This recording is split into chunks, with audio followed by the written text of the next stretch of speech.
Este estanco na parroquia rianxeira de Taragoña, a carón da estrada C305, foi esta pasada madrugada ao redor das 3, obxecto dun novo roubo, aínda que a maioría dos veciños da zona nin se enteraron do acontecido. Nada, eu non me entero agora iso. Trátase do quinto roubo que sufre este establecemento no que vai de ano, nesta ocasión por medio dunha alunizaxe.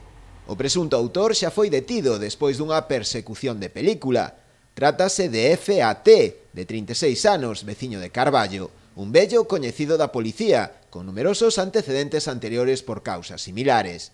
Os axentes seguían a pista, pois ao parecer o vehículo que empregou para o roubo en Rianxo fora sustraído con anterioridade na propia localidade bergantiñá. A persecución continuou pola AP9 e rematou co presunto ladrón arremetendo o vehículo que conducía contra un furgón de tráfico que pretendía darllo alto.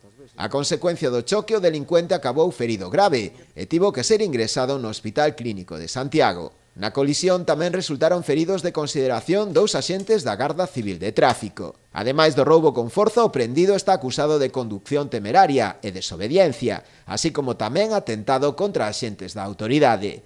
A isto hai que sumarlle tamén o feito de que conducía sen permiso de conducir, por perda de vixencia do mesmo. Á espera de facer reconto do sustraído, así como tamén dos danos causados no establecemento, o propietario agarda poder recuperar a totalidade ou parte do botín, o cambio existente na máquina rexistradora e gran cantidade de cartóns de tabaco de diversas marcas.